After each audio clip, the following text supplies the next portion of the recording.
A mí la libertad no me entró por la economía, me entró cuando leí Fundamentos de la Libertad de Hayek y yo me encontraba en un momento de mi vida bien fregado. Mis papás estaban divorciando, menos mal, mi matrimonio fue un desastre.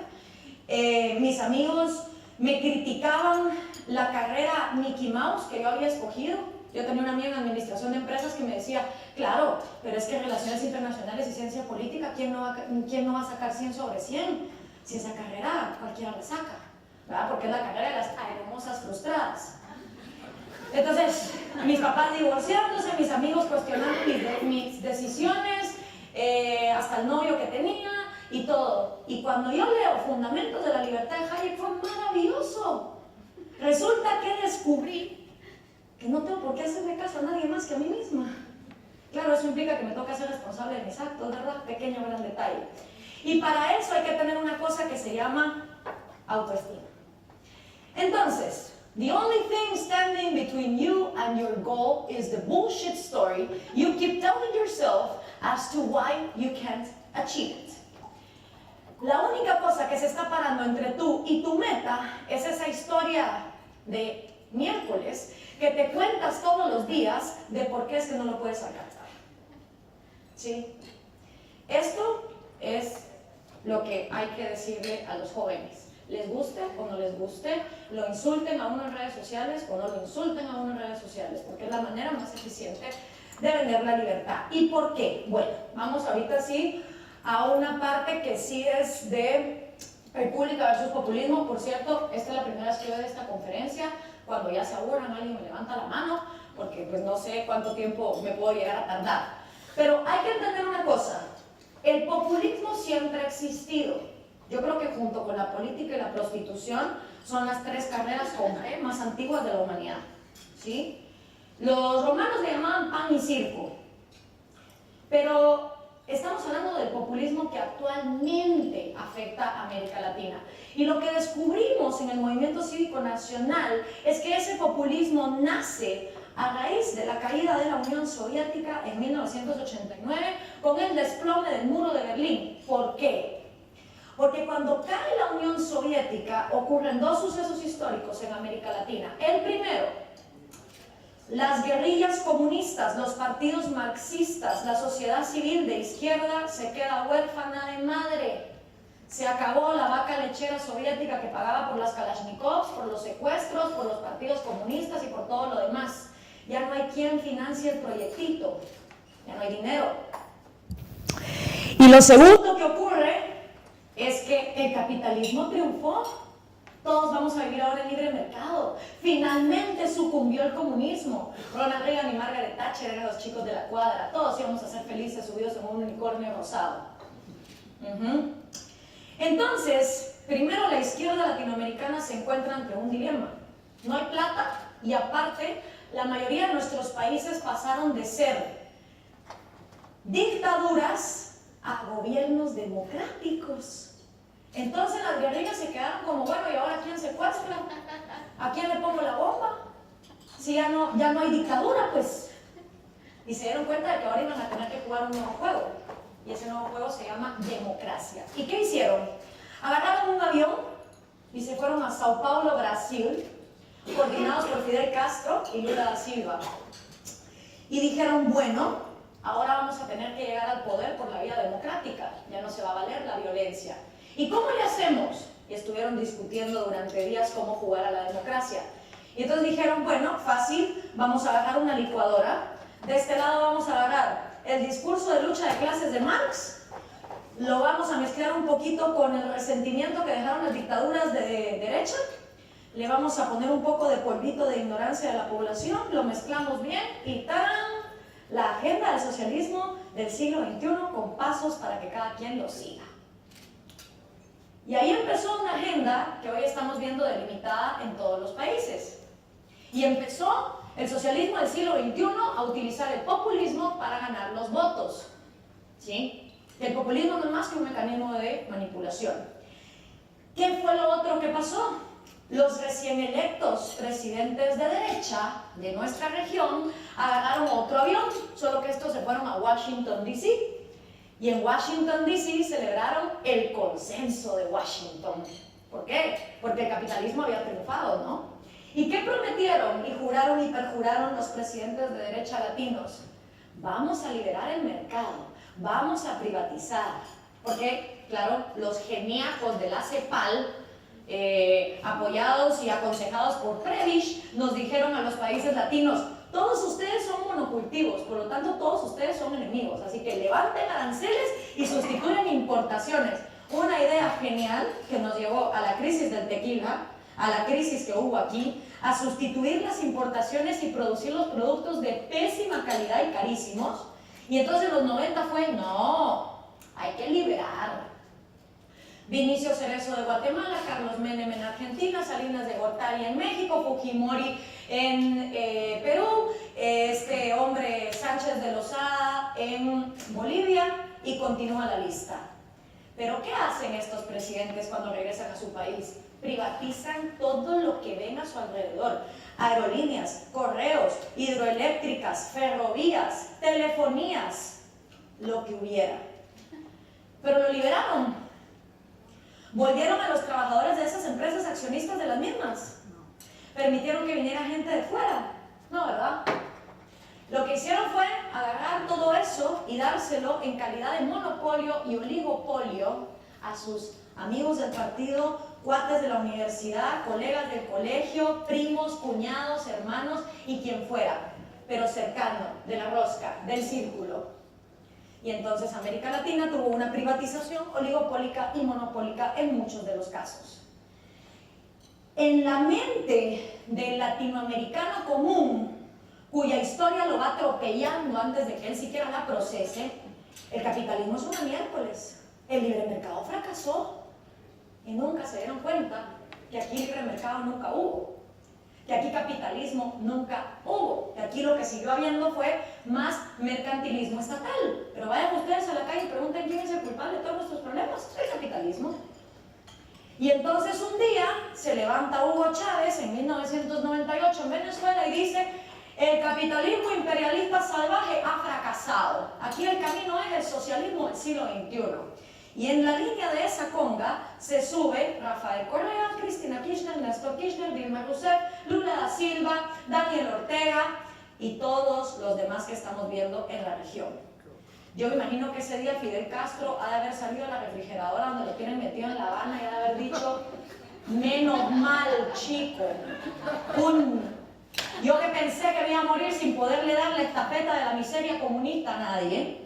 Y entonces ya Fidel Castro le traspasa la antorcha de las Olimpiadas de la miseria comunista a Venezuela, para que Venezuela se vuelva el nuevo hub a través del cual se irradie esta hermosa teoría de la miseria. Y claro, trae una nueva ventaja: la plata que ya no da la Unión Soviética, ahora la va a dar el petróleo venezolano. Genial, ¿no? ¿Y qué hizo la derecha? Aparte de hacerse así, volteó a ver y dijo: mírate los de la izquierda, qué bien que ganan votos, regalando refrigeradores, TV plasmas, estatizando el fútbol, haciendo todo un desastre. ¿Y qué hizo la derecha? ¿Se paró a defender los derechos de la libertad? No, se volvieron populistas también. Si este regala refrigeradores, yo regalo plasmas. Si este le da pensiones a los viejos, yo se las doy a los jóvenes. Compitamos pues, a ver quién va a ser el mejor Santa Claus con el dinero de los demás. Y esa es la situación que nos tiene hoy por hoy, donde nos tiene. Los populistas basan su dicotomía en pueblo y antipueblo. El individuo, por supuesto, no existe. El individuo es un pobre imbécil que está al servicio de cualquiera de estos dos. El pueblo representa el sumum de todas las virtudes en una sociedad, ¿sí? El pueblo es desinteresado, aunque venda su voto por una gallina. El pueblo es honrado, el pueblo nunca roba. El pueblo es inocente de todos los males habidos y por haber en una sociedad. Y el pueblo está dotado de un instinto político infalible. El pueblo nunca se equivoca con el tarado que elige, jamás. Del otro lado está el antipueblo, ¿sí? El antipueblo es la causa de todos los males habidos y por haber en una sociedad, incluidos maremotos, tsunamis, bombas nucleares, terremotos, lo que venga. El antipueblo es el desgraciado culpable de todo. El antipueblo puede tomar cuerpos en entes internos o externos. Se dice que el populista tiene 3 enemigos. Uno anterior, el dictador militar de derechas. Uno interior, el desgraciado burgués inconsciente que vive en su burbuja. Y uno exterior, los yanquis. También puede ser la oligarquía, la plutocracia, los extranjeros, el clero, los judíos, la monarquía. En mi paso por Latinoamérica aprendí que en Brasil se les dice los coxinhas, en Argentina se les dice los gorilas, en Ecuador se les dice los pelucones. Y así, en cada lugar, el antipueblo tiene su nombre. Todo muy bonito y todo bien perfecto. El problema es que estos populistas desgraciados nunca nos mandan a nuestra casa una lista, ¿verdad? Que nosotros nos levantáramos en la mañana y recibiéramos una lista de nombres y que diga, a ver, de ahora en adelante, de tantos millones que tiene la población, ¿cuántos millones hay en Argentina? De 42 millones de argentinos, estos 20 ahora van a ser pueblo y estos 22 van a ser antipueblo, con nombre y apellido y número de identificación. Al menos así, uno abriría la lista y dice, bueno, me jodí, me tocó ser antipueblo, no tengo derechos. Pero no, ¿verdad? Nunca nos dicen quién está de qué lado. Nunca queda claro quién va a pagar qué. Entonces ahí es donde empiezan los problemas. Porque cuando el populista habla, todo el mundo se cree pueblo. ¿A huevo quién va a querer ser antipueblo? ¿No? Y el problema es, ¿quién es pueblo? ¿Dónde vive pueblo? ¿A qué huele pueblo? ¿Dónde trabaja pueblo? A mí me encantaría ir un día a la casa del pueblo y tocarle la puerta. Buenas, ¿estará pueblo? Y que saliera pueblo. Un tipo así, pluricultural y multiétnico. Guapísimo. Y yo decirle, ¿qué onda pueblo? ¿Cómo estás? Y venirle y preguntar, ¿pueblo? Pueblo, estoy bien confundida, pueblo. Todo el mundo habla en tu nombre, pinche pueblo. Cristina Kirchner habla en tu nombre, Dilma Rousseff habla en tu nombre, Rafael Correa habla en tu nombre, Hugo Chávez habla en tu nombre, el Che Guevara, Adolfo Hitler, Fidel Castro, Carlos Marx, todo el mundo habla en tu nombre, pinche pueblo. Y encima cada quien tiene su teoría de qué es lo que quieres y lo que no. Entonces, ¿qué es lo que quieres, pueblo? ¿Cuál es tu verdad verdadera? Como decía Cantinflas. Pero no, ¿verdad? Pueblo no existe, pueblo no llora, pueblo no siente, pueblo no derrama lágrimas, pueblo no sonríe, pueblo no tiene hijos, pueblo no pasa hambre. Pueblo es una palabrota que la humanidad se ha inventado para entender la vida en sociedad. Pero lo que realmente habemos en este mundo se llama individuos, cada uno de nosotros. Sin embargo, cuando el populista habla, solo hay 2 opciones. Y así es como empieza el manual del populista, que para esto mejor está Enrique Krause, que ha escrito muchísimo de ello. Pero básicamente el manual del populista empieza dividiendo con odio a la sociedad. ¿Sí? Pueblo y antipueblo, ellos y nosotros, los buenos y los malos, los que sí y los que no. Luego, pues obviamente hay que acabar con la gente que desde el legislativo es oposición. Necesitas focas que te aplaudan, como alguien dijo ayer. Necesitas que los diputados pasen todas las leyes que tú querés. Luego tenés que ampliar los empleos estatales para extorsionar a tus aliados. En Venezuela 1 de cada 3 empleos los da el Estado. ¿Quién se va a rebelar cuando 1/3 de la población vive de ese sistema? Nadie. Reformar la Constitución se vuelve vital para quedarse en el poder forever and ever. Es más, si Hugo Chávez hubiera podido poner, me quedo siendo presidente forever and ever, y si descubren cómo traerme de la muerte, vuelvo a ser presidente, lo hubiera puesto. Ponerle límites a la propiedad privada. 10.500 negocios han sido expropiados en Venezuela desde el año 99. Aquí, ustedes, si compran dólares, son criminales. En Ecuador, la libertad de prensa y la libertad de expresión simplemente no existen. Yo fui testigo, estando en un noticiero entrevistada por una reportera, como me dijo, permitime que nos tenemos que ir a los 15 minutos obligatorios de la cadena diaria. ¿Y qué hace Rafael Correa en la cadena diaria? Desmentir lo que el noticiero dijo el día anterior. Este noticiero dijo que el gobierno se está robando tanto. ¡Mentira! Entonces imagínense la confusión mental de la pobre gente que encima no entiende ni lo que ve, de ver un noticiero donde 15 minutos está el presidente desmintiendo lo que habías visto el día de ayer. Absurdo, ¿no? Anular al individuo y a sus 3 derechos fundamentales en nombre del pueblo.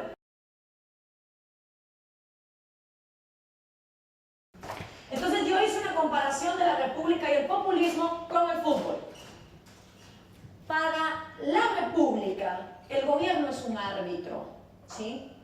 Y la función del árbitro es que los jugadores en la cancha, o sea, los ciudadanos, jueguen al juego de la vida haciendo uso de sus 3 derechos fundamentales: vida, libertad y propiedad. El árbitro está para vigilar. Y no importa que los ciudadanos sean chaparritos y ágiles como Lionel Messi o altotes y guapotes como Cristiano Ronaldo, se asume que cada ciudadano, haciendo uso de sus capacidades y siendo sus 3 derechos, vida, libertad y propiedad, respetados, va a poder hacerse cargo de sí mismo, de correr la canchita solito. El árbitro está simplemente para vigilar, porque siempre ha habido, nunca faltará y siempre habrá el desgraciado que le mete un codazo al derecho de vida de uno, una patada al derecho de libertad de otro, o empuja el derecho de propiedad privada de alguien más.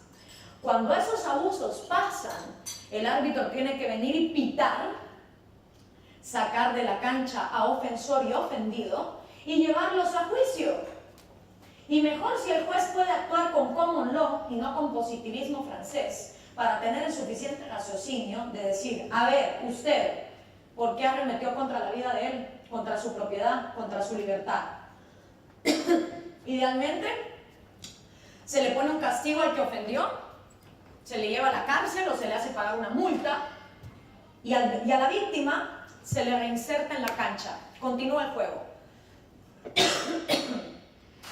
Según la República, es el trabajo del gobierno: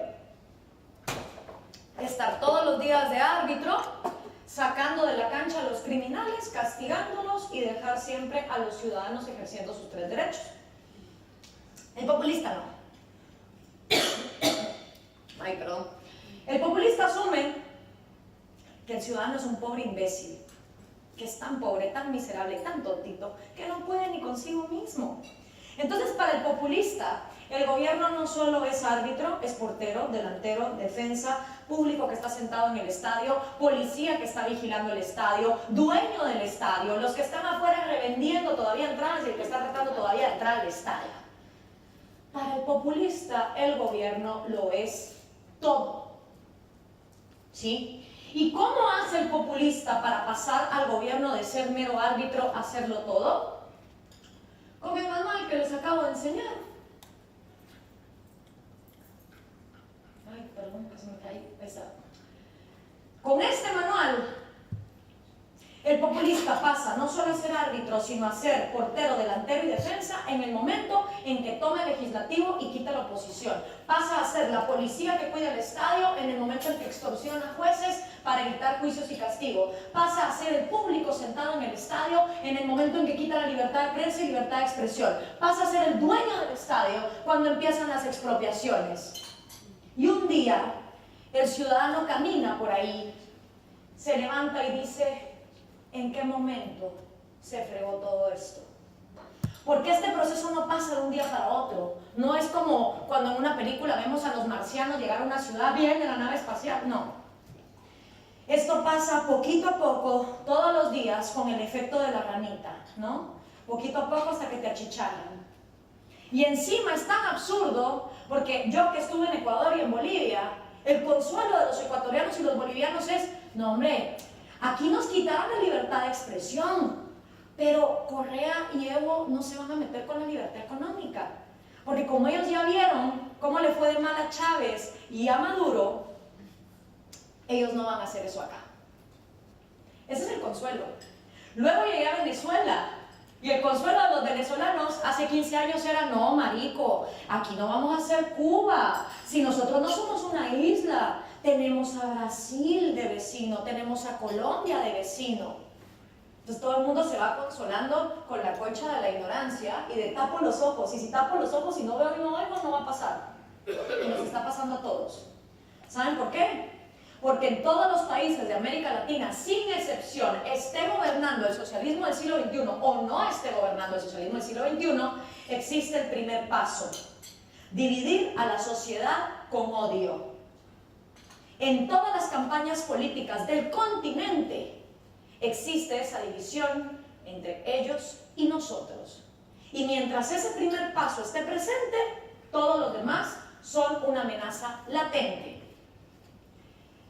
El peor problema del populismo no es económico, no es político y no es institucional. No, señores. El peor problema del populismo es psicológico y mental. Y como ustedes leyeron en sus lecturas, ese es un problema bien difícil de solucionar, fíjense, porque cada quien es dueño de su mente. Cada quien decide lo que le mete y no le mete a su mente. Este es el círculo de victimismo que da paso al populismo. Y todo empieza por una educación de victimismo, que a veces empieza en la misma casa, porque en este continente abunda la gente que jamás debió de ser padre y madre de familia y que solo tiene hijos para maltratarlos, explotarlos y abusarlos psicológica y físicamente. No solo los chicos se vuelven víctimas en casa, sino que cuando llegan a la escuela tienen la desgracia de tener profesores socialistas y marxistas resentidos con la vida, que les enseñan entonces a ser víctimas de los yanquis, de los conquistadores españoles, de los gorilas, de los explotadores, de los dictadores militares y de cuanto ustedes más quieran. Y aparte van a la iglesia, donde les dicen que ser pobre está bien, porque así van a tener un pedazo de cielo más grande todavía. Entonces la gente crece como víctima. ¿Y qué pasa con la gente que crece como víctima? Que luego tiene baja autoestima. ¿Sí? Si ustedes leyeron la lectura de Nathaniel Branden del respeto a uno mismo, sabrán que la baja autoestima empieza porque uno no se siente capaz de transformar las circunstancias que tiene a su alrededor, porque está negando la conciencia que hay que desarrollar para analizar la realidad de acuerdo a la razón. Eso produce inseguridad. La gente que no tiene autoestima es insegura de sí misma. No sabe lo que quiere, ni cómo conseguirlo. Ponerle un reto en la vida es aterrarlo. Mira, ¿por qué no te buscas una beca y te vas al extranjero? No, hombre, estás loco. Yo irme a otra cultura. Uy, no, ahí a saber qué comen, ni cómo será el clima. No. Mira, ¿y por qué no le hablas a otros amigos y con los tuyos no te sentís bien? Uy, no, qué pena. Aparte, esa gente sabe ni quién es. Viven llenos de prejuicios con tal de justificar sus inseguridades. Y obviamente le tienen pánico a tomar riesgos. Riesgos sociales, culturales, artísticos, pero sobre todo económicos. Vayan a decirle ustedes a alguien con baja autoestima, inseguro de sí mismo, que ponga un negocio. ¿Por qué no pones un negocio? ¿Por qué no te vuelves emprendedor? No, mano, estás loco. Yo poner un negocio de mi dinero mío, de mí, salido de mi bolsillo mío. No, hombre, imagínate, lo pierdo todo. Bueno, brother, mira, pero todo el mundo fracasa. Albert Einstein no a la primera encendió el foco, pues. No, mano, estás loco. El problema es que esta gente educada como víctima, con baja autoestima, insegura de sí misma y con pánico a tomar riesgos, todavía quiere ser millonaria, todavía quiere la plata, las mujeres, las mansiones, los helicópteros, los yates, los viajes. Y entonces, ¿cómo le hacemos? Bueno, pues en América Latina hay de tres. O te volvés un empresario crony, de esos que no les gusta competir, poniéndose bien los pantalones y compitiendo libremente, y te vas a refugiar en las faldas del gobierno. O te vuelves narcotraficante, o la que a todo el mundo le gusta más, meterse de político. ¡Tin, tin, tin! Voltear a ver al gobierno como mina de oro. Claro, obvio. Me tiro de político, me tiro de alcalde, de intendente, de diputado, de presidente, y cuando quede, agarro el dinerito del pueblo y pongo mi propia empresa. ¿De qué? De lo que sea. Hoteles en el sur, bancos, aerolíneas, casinos, ¿qué importa? Y si me va bien, buenísimo, no tuve que sacrificar un centavo mío y me volví millonario. Y si me va mal, ¿qué importa si el dinero no es mío? El dinero es del pueblo, y como pueblo no es nadie, que se jodan los demás.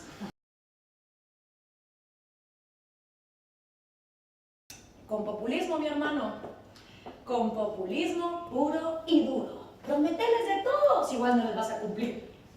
Y entonces tenés candidatos como el que hay en mi país, que le prometen a los guatemaltecos que nos van a llevar al mundial, que él es el enviado de Dios para salvar a Guatemala. O tenés de aquellos candidatos que llegan al lugar y dicen, les prometo un puente, pero si aquí no hay río. Les prometo el río también, ¿cómo no? Un mar entero, un océano, es más. Y eso sí, una vez ganas las elecciones, te enfocas en que la educación de este continente siga siendo de víctimas, para garantizarte hordas de generaciones con este patroncito que sean capaces de no confiar en sí mismos, pero sí en un idiota que les promete lo que sea en el gobierno. ¿No me creen? Facultad de Derecho de la Universidad de esta ciudad, año 2014, mes noviembre. Íbamos con Belencita, que me llevó a conocer el café donde Jorge Luis Borges escribía muchas veces, y estábamos caminando por el área y yo me moría las ganas de ir al baño y lo primero que había enfrente era la Facultad de Derecho de la UBA. Entonces entramos. Y como a mí a veces el cosmos me pone así cosas en mi camino, ¿verdad? Que había el stand de la Cámpora. ¿Y qué le pidió a la Belencita? Tómame una foto, por favor. ¿Y qué decía el stand de la Cámpora? Decía que la universidad se pinte de pueblo. ¿Y quién es pueblo? Sabemos. La izquierda está con Cristina y con el Proyecto Nacional Popular y Latinoamericano. Súmate a la militancia. PCCE Universidad. Revolución es sentido del momento histórico. Fidel Castro. Revolución es sentido del momento histórico. Ni la frase me hace sentido, pues. Las aventuras de Evito. Cuenta la historia en una caricatura de Evito, un niño que vivía en Bolivia, que era muy pobrecito. Entonces dice, Evito salía para ir a la escuela y no había caminito que lo llevara. En el año 2008 el presidente Evo Morales hizo aquí una carretera. Evito abría el chorro y no salía agua. En el año 2009 Evo Morales puso 300 chorros en no sé qué aldea. Y la mejor de todas y mi favorita, libros de primero primaria en Venezuela. Simón Bolívar dándose la manita, no, pasándole la estafeta, mejor dicho, a Hugo Chávez, mientras Jesucristo los abraza a los dos. Y así es como se le enseña a leer a los niños en Cuba. Che, cha, che, chi, cho, chu. El che luchó en Cuba, mochila. ¿Quién no conoce a este hombre de la boina guerrillera? ¿Quién no conoce su nombre? ¿Quién no conoce su cara? ¿Quién no quiere ser como era Che Guevara? Educamos víctimas que le rindan tributo a muertos. Eso es lo que estamos educando. Piense como un socialista del siglo XXI. Identifique en la primera columna el problema del país de su preferencia. Para explicar su causa, elija un elemento aleatorio de una de las columnas, 2, 3, 4, 5. Fabrique con ellos un argumento socialista. Vamos a hacer una prueba. La escasez es un montaje de la oposición para destruir a la patria.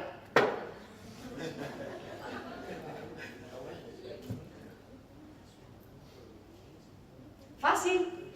¿Para qué andan leyendo Ayn Rand? Si así de fácil se puede razonar. Ahora, hay una gran verdad en todo esto. Los socialistas juegan con nosotros una cosa que en psicología se llama el espejo. Y es cuando la gente culpa a otros de lo que realmente tienen dentro de sí misma. Fíjense ustedes, los socialistas dicen que los liberales somos los arrogantes. Pero no será arrogante asumir que vos tenés todo el conocimiento económico de la humanidad como para controlar los precios, estatizar y quitarle a todo el mundo el poder de decisión. ¿Será que eso es más humilde que venir y decir, brother, yo confío en el orden espontáneo, no tengo todo el conocimiento de la humanidad? ¿Qué es ser arrogante realmente? Ellos dicen que nosotros somos los consumistas desgraciados que ponemos al materialismo por encima de cualquier otra cosa.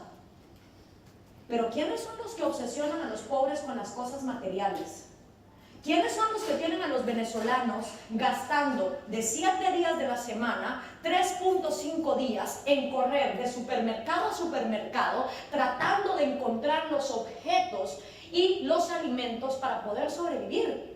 Consumista se vuelve el que ya no piensa en nada más que la comida que le hace falta. Porque cuando vos no tenés leche, ni pañales, ni aceite, ni carne, ni proteína, ni vitaminas, ni productos de higiene personal, personal, discúlpame, pero no me vengas a decir que vas a tener tiempo de leer un libro, de filosofar, de culturizarte, de ir a jugar tenis con tus hijos, de hacer algún deporte, de viajar o de ponerte a pensar. No.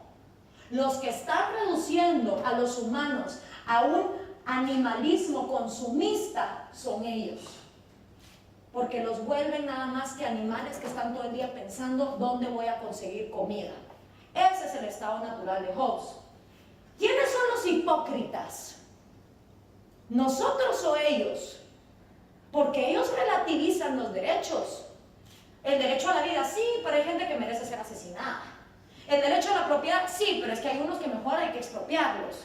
Y el derecho a la libertad sí, pero hay unos que mejor que se callen. Ellos. Y nosotros no hemos tenido los pantalones de darle la vuelta a ese espejo y ponérselos en su cara y enseñarles lo que son. Y nos quedamos calladitos hablando de teoría económica. Para ellos, Pinochet era un desgraciado hijo de P por haber asesinado a toda la gente que asesinó. Pero el Che sí que bueno que mate, porque como él sí me cae bien. ¿Es o no es el derecho a la vida absoluto? Entonces, ¿qué más da las ideas del asesino o del lado en el que está? Si vamos a defender el derecho a la vida, vamos a condenar a todos y cada uno de los asesinos que hay en el mundo. Si vamos a defender el derecho de propiedad privada, vamos a condenar a todos los ladrones que hay en el mundo. Y si vamos a defender el derecho a la libertad, vamos a condenar a todo aquel que no deje a otro ser libre de sus propios actos. Pero para ellos, Pinochet, no, ese es feo que asesine. Pero el Che sí, que asesine a todos los que quiera. A la Camila Vallejo la vez pasada en un video en YouTube así le dijeron: basta, bueno Camila, le dijo alguien de derecha, yo te acepto que Pinochet fue un asesino, aceptame vos que Fidel Castro también. Y la tipa se quedó, Entonces queda al pelo, ¿va? Ellos sí quieren que uno acepte los asesinos que hemos tenido a nuestro lado, pero ellos no quieren aceptar los suyos.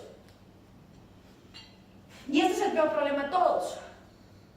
Los socialistas viven en el aquí y en el ahora. Son incapaces de ver la humanidad como un proceso evolutivo. Se les olvidó que la electricidad hace 3 siglos no existía, que las cámaras de televisión tampoco existían. Se les olvidó que los edificios no crecen de la nada. El socialista parece que nace en este mundo y da por sentado que todo lo que hay, él tiene que recibir una tajada y que todo lo que hay siempre ha existido.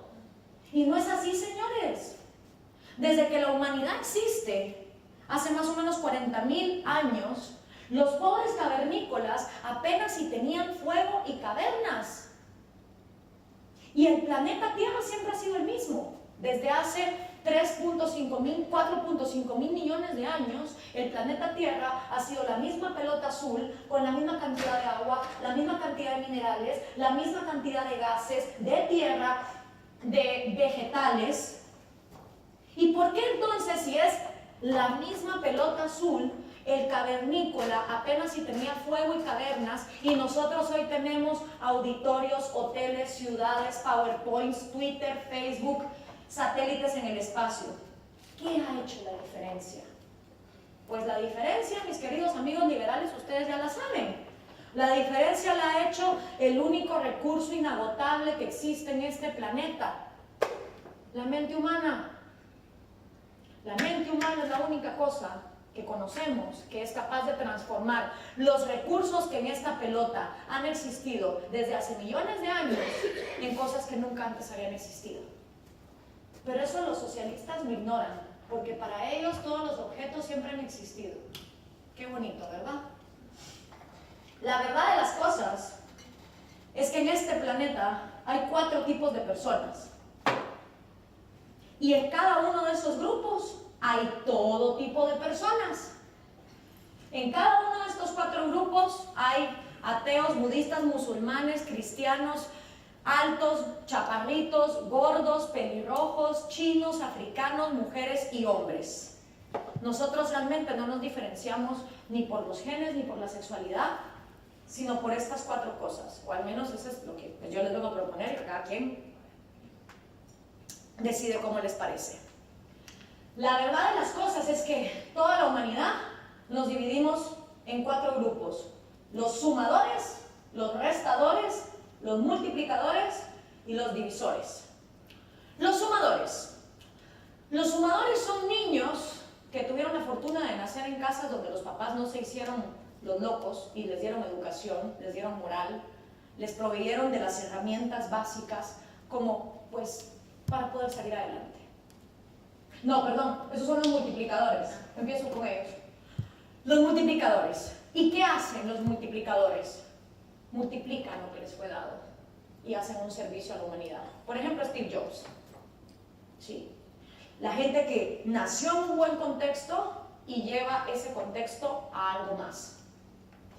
Los sumadores, en cambio, no.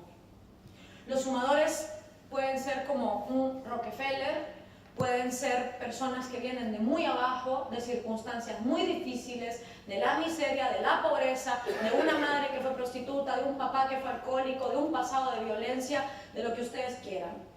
Y de la nada transforman esa realidad triste y fea y le suman a su vida algo positivo, no solo material, sino también mental.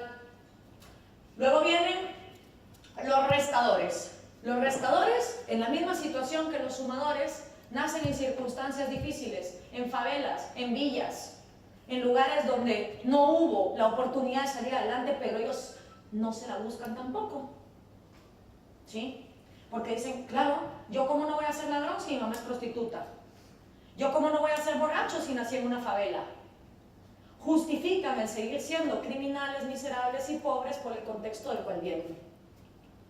Y luego están los divisores. Los divisores son los peores desgraciados que puede haber en esta humanidad. Son los que nacen en cuna de oro, con todo puesto en bandeja de plata y les vale madres todo. Los famosos hijos de papi o un James Tanner cualquiera. Son gente que nacieron en cuna de oro, que tuvieron todas las oportunidades del mundo para contribuir a que este mundo fuera algo mejor y simplemente las desperdiciaron. Ya sea porque se meten a perder la herencia del abuelo, a hacer malos negocios, a despilfarrarlo todo. Entonces, esos son los contextos que hay. Y cada uno de nosotros decidimos si vamos a ser un sumador, un multiplicador, un subtractor o un divisor, dependiendo, eso sí, del contexto donde hayamos nacido. No tiene nada que ver con nuestro color de piel, nuestra nacionalidad, nada. Es una decisión personal.